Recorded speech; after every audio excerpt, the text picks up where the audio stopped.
Like, I hate football. My husband will kill me if you hear me say that. We'll edit that out. We'll edit that out. Awesome. Thank you. Thank you.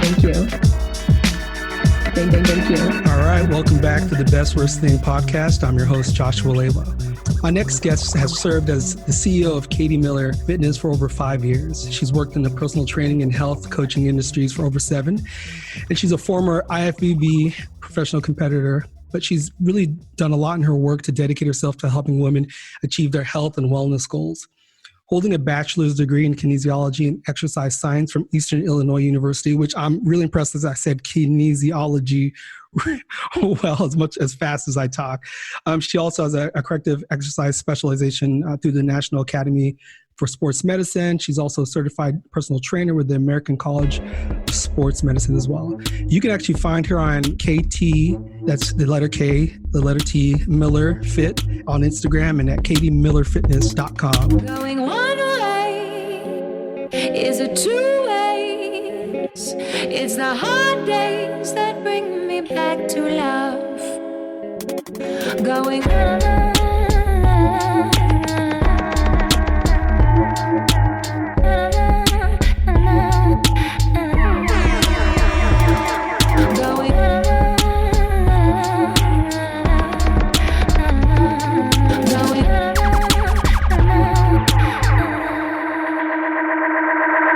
Welcome, Katie Miller. Hello. That was an awesome introduction because I feel like I didn't even tell you any of that. I'm very impressed. But hey, thank you for having me. Well, it's great to officially meet you. I know that the way I got connected to you was from one of your former clients who's a really close friend of mine, Francesca, and just raves about her results. And I've known Francesca for many years now. And so I was super excited to actually get to Google stalk you and try to figure out as much information as possible so that I can be prepared. So I appreciate the feedback.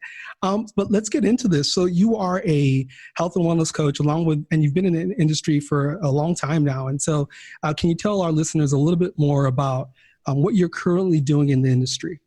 Yeah, so my focus has definitely shifted from bodybuilding kind of style health and coaching to holistic.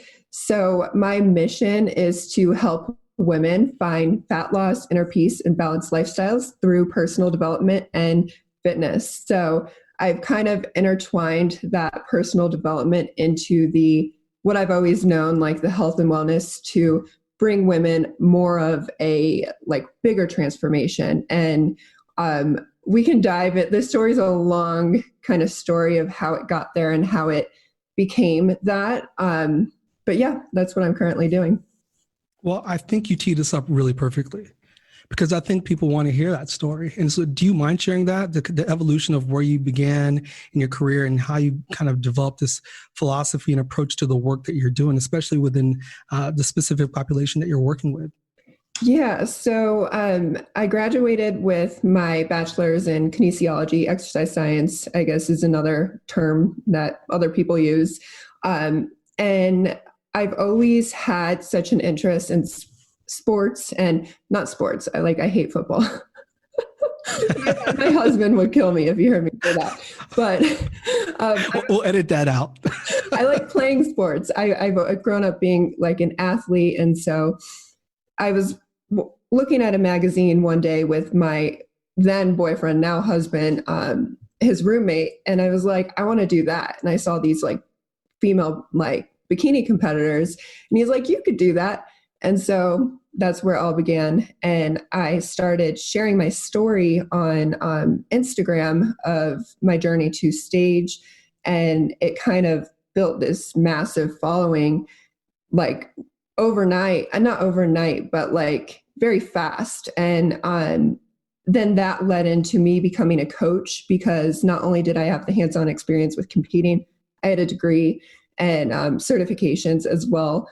And it kind of took off and turned into this 6-figure business that I wasn't really expecting to have my own business.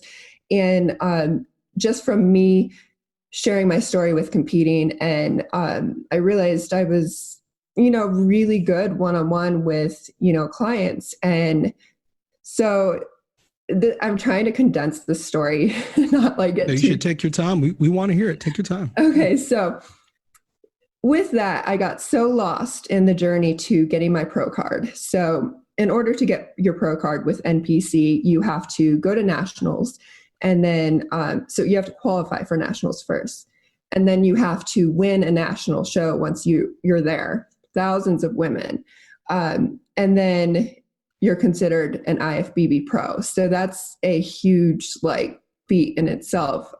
It took me years to achieve that. And I was always runner up and top 5. And it's that's where my following grew, because people knew me as the relentless person who just kept going after it. And I finally achieved it. And then once I achieved it, I thought I was going to have all this happiness and all my dreams were going to come true. But that's not happiness does not come from an external thing. And I want all of you guys who are listening back to this,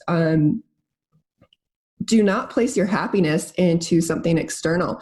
Happiness comes internally. And that truly is the biggest lesson that I learned through competing. And then once I got my pro card, I did 2 pro shows, and my mental health was just so the worst spot ever. I had panic attacks almost every day. I couldn't get out of bed. I had to force myself to answer emails. And it was rough. And when your body fat levels are below 10 as a female, you have a lot of health issues. With that comes depression. And, I was like, this is not worth it. And so I walked away, and I learned how to meditate and journal and just dive deeper in who I was, figure out who I was. And then I started intertwining that into my programming and finding a health protocol that kind of allowed me to go out and have drinks on the weekend, but still crush it in the gym during the week and be on top of my goals and have my cake and eat it too, as they say. And yes. So I blended all of that with the personal development. And then I started seeing these transformations, not just physically anymore, because obviously I can get my clients great physical transformations if they're doing the work. Sorry if you hear my dogs in the background. All good. But if they're doing the work. And so then I started seeing them start to really, truly love themselves as well.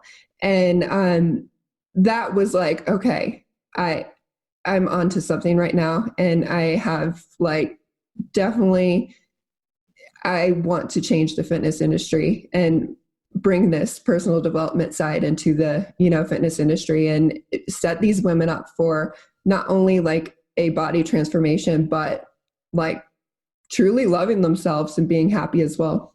That's fantastic. First, I want to say thank you for sharing not only the IFBB experience, but the resulting depression and the emotional response to that. When I think of IFBB, I grew up in the 80s with muscle magazines, and I always think of IFBB as bodybuilding and then eventually transforming into fitness competitions. And when you watch the journeys of you athletes that just to get your pro card is just intense experience. You mentioned it, so many runner up, and getting to the mountaintop. And then once you're there, you still have the same physical demands. And then now it's just an upkeep. And I just can't imagine the immense pressure and lack of happiness when you're at the mountaintop. It must have been a feeling of unmet expectations. Of once you get there, you're happy, but you were not. You hit it exactly right. The pressure, I just wasn't, I didn't know who I was. So behind the fitness competitor. So when all that added pressure of people always expecting me to perform and look a certain way, it really weighed heavy on me. So yeah, you definitely were right with the word pressure. Absolutely. So something else that really stood out with me is the philosophy and the foundation of the work you do.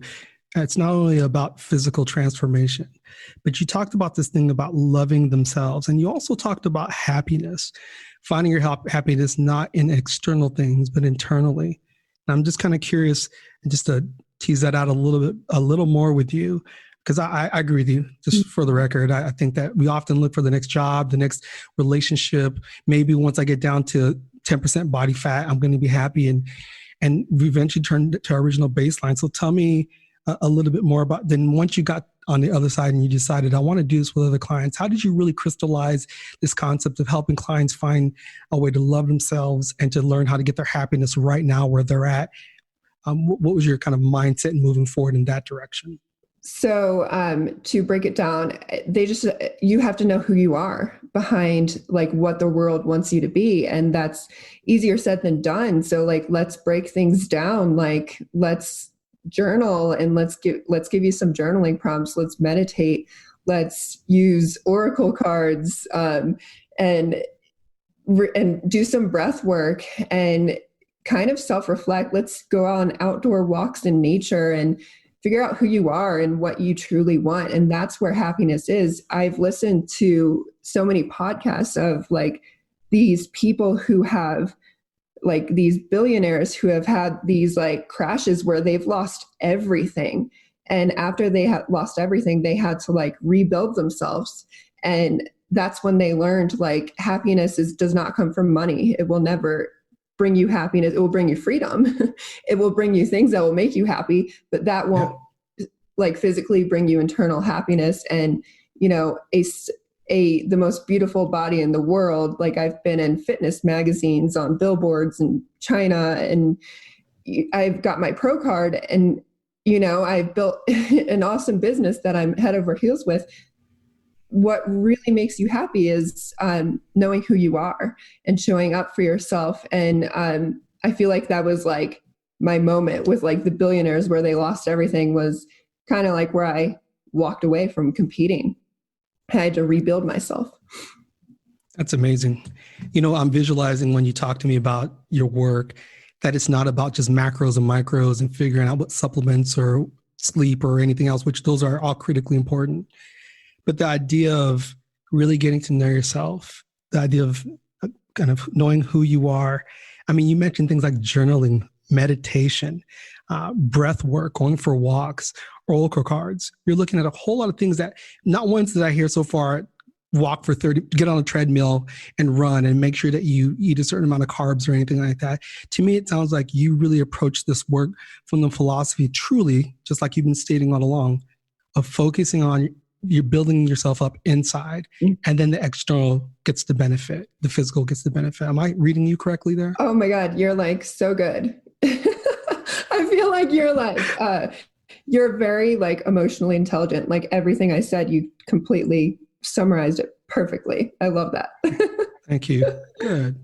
Good. The reason why I selfishly took this venture on starting a podcast is for the same reasons that I think I heard you say also, which is you used to listen to these podcasts of these people and talk about the stories of difficulties. And I remember sifting through a lot of content just to get to that point of finding out, like, I'm going through a hard time right now. What do other people who are successful do to get through those hard times?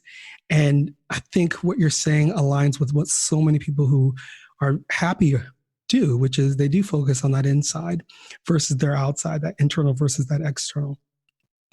All right. So we talked about your career and we talked about your current philosophy, but I'm really curious about who you are as a person. And so you live in the Colorado area, but tell me a little bit more about where you're from, kind of where you grew up and kind of the backdrop. I know sounds like you played sports when you were younger, clearly not football, but you played other sports. So can you talk to us a little bit more about your backstory prior to your career? Yeah. So so this question is always so hard for me, like, where are you from? Because I moved around a million different places growing up. I was born in South Carolina. I'll just name them really fast. South Carolina, then we moved to Iowa, Pennsylvania, Maryland, Pennsylvania, and Illinois, Virginia, St. Louis, and now I'm in Denver. So, but I would say Chicago's my home, just because I went to high school there. and St. Louis because I lived there for 6 or 7 years. So, but I've always been involved in sports every season, 1 or 2 sports. I'm so grateful for my mother always, and that my family had money to enroll me in sports. Some families aren't, fortunate to have that. And, I guess they do sports on their own with the neighborhood kids, which is just as great. But I'm very fortunate that my parents always enrolled me in sports. And so the main sport I did was always lacrosse and swim team. Very cool. So you mentioned gratitude about your mom. What is she like? My mom is like a sassy Valley girl. Is she from California? Actually, she was born in California, but she's from Maryland. Okay. She took it with her. Yeah. She was definitely the parent that you were like scared of though, growing up. Yeah. You have to have, if you have 2 parents, you have to have at least one of those who can keep things in line. For sure. That's great. All right. So as you look now at your career and where you're at and your background, the fact that you were able to build this extremely successful business and do well in an area where you can actually help people make a difference, I would still describe you as successful. And so are there any key areas that you would attribute your success to? Like what are some, maybe the characteristics or values, some key areas that you feel are the foundation of your success? I think making myself a magnet and allowing that is how I attract business, is I make myself a magnet. Like it's always been like when I was competing, I was like relentlessly going after what I want, and just people were attracted to that journey. And when I walked away, I relentlessly just showed up for myself and switched to kind of like holistic side of things. And people were like really impressed with that journey. And, now that, I don't know where I'm going next, but if I just continue to pour into myself, it's going to pour out to everybody else. And I will say I got bullied a lot in high school. And I would say a lot of me wanting to help women definitely comes from that hurt girl in, high school. And I'm not sure if I answered your question correctly, if you wanted more tactical things. No, I think that's it. I think I want to see the foundation. Absolutely. Yeah, but it truly comes from I feel like my soul. I am in love with my business. I don't do it.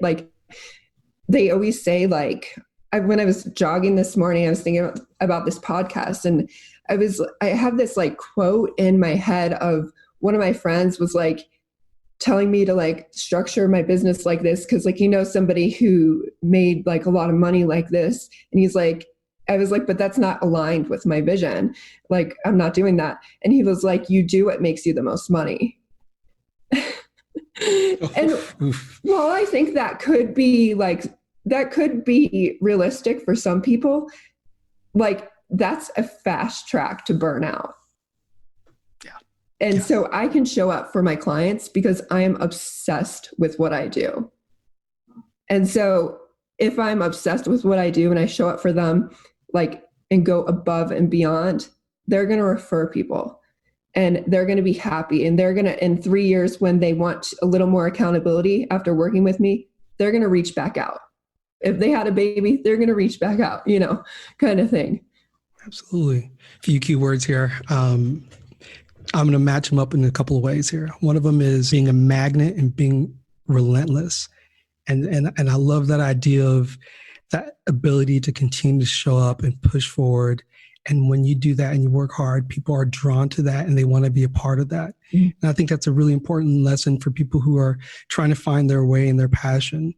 But once you do evaluate that and find that, being relentless and showing up and building up stamina in that direction so that you can be relentless is critical. And the other piece is, and this is something that I've heard in a couple of other interviews so far, which is you took it a step further, but the love that you have for what you're doing but the obsession of what you have for what you're doing. People can read that off of you. It's authentic. Mm-hmm. And since you're so passionate, obsessed, and in love with this thing, and people know you're genuine, and they can get the same Katie every single time, which I'm certain keeps them coming back. So that's just amazing. Some really good lessons learned there. All right, so we're going to take a little pause here for a second before we get into the big question.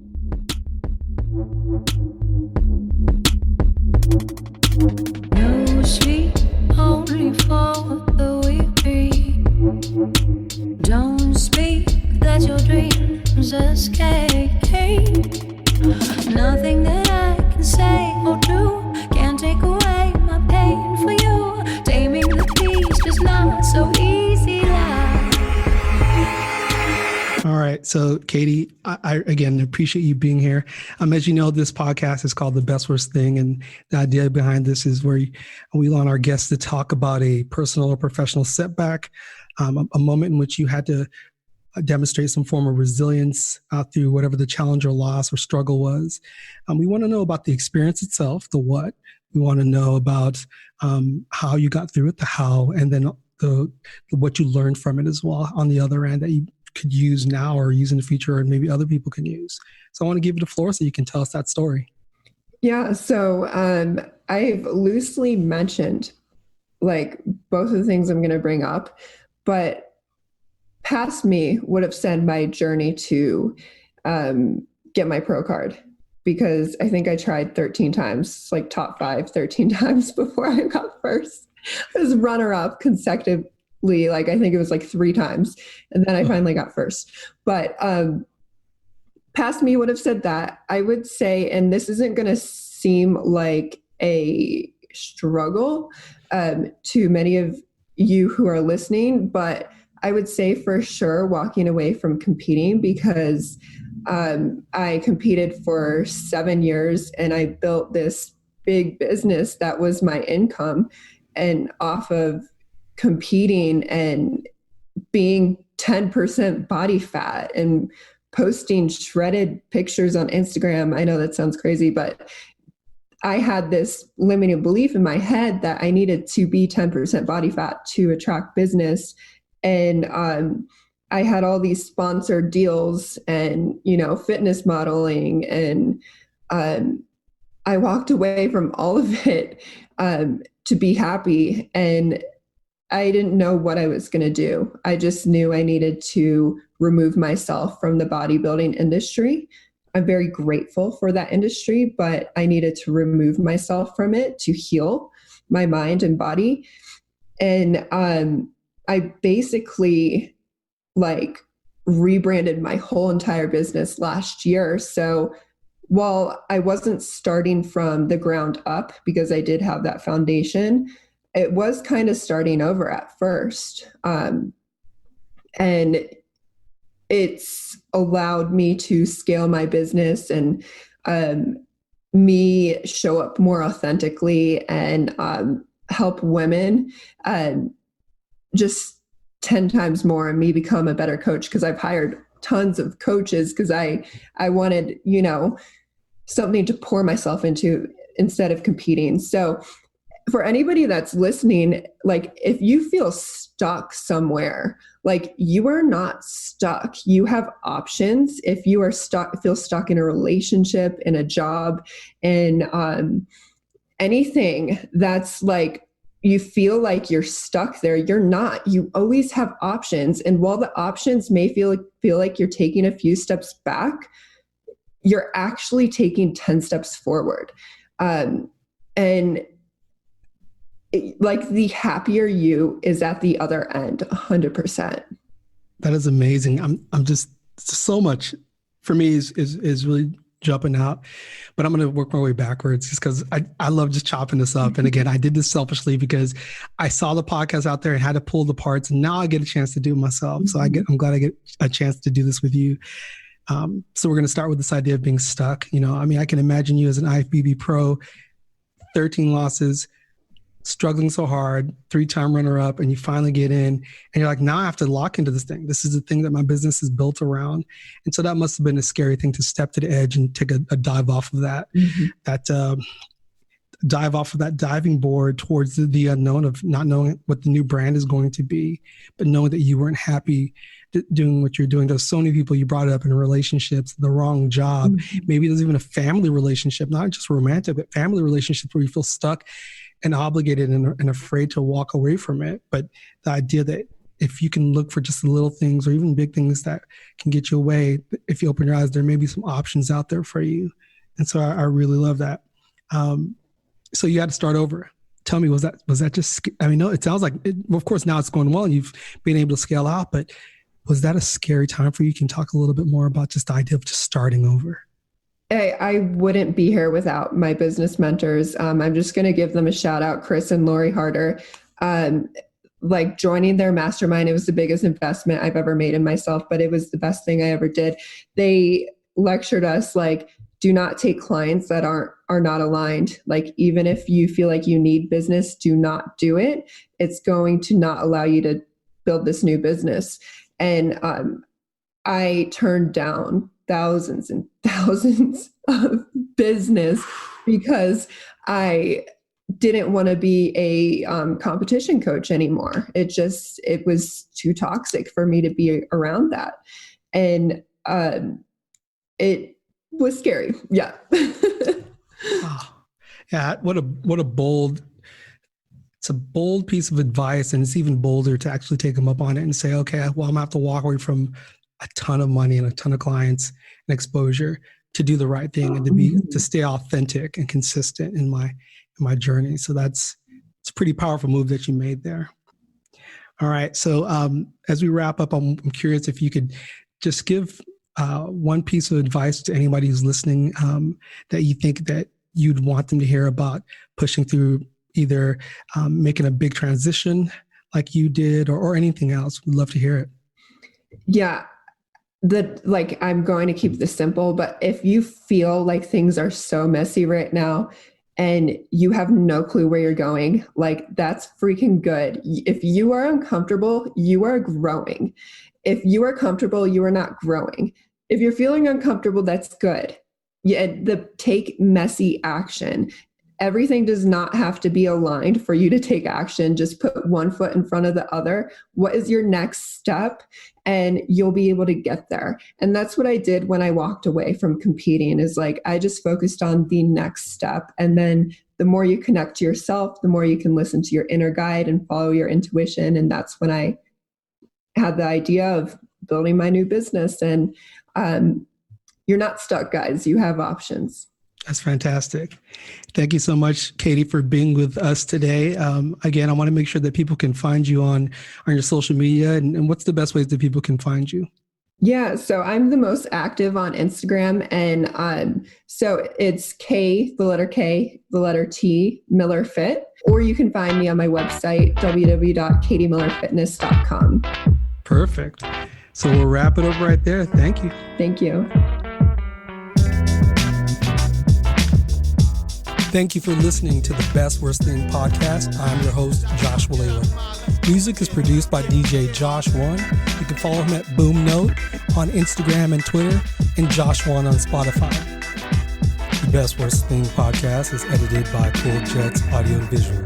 You can find them at Cool Jets AV on Instagram. Our marketing is designed by Francesca Daniels. You can find her at FrankandKitty24 on Instagram. And our overall design is by Inspired Design with Ryan Daniels. You can find them at getinspired.design on Instagram. Please download us from iTunes, Spotify, or your favorite platform. And remember to share us with your friends, especially those people you think really need us in their life. Don't forget to give us a 5-star review. Thank you for listening to The Best Worst Thing. Bounce to your hood like Jocko with a crime on. Independent thing to play a beat, I get my rhyme on. So when I strut on a path to perfection, city to your borough, to your town, to your streets, keep your party live. Josh One got beats out of nature, Grazer, Oakland, strays to Asia. It's like Frazier, force of Fantasia. Move to your suburb, hype.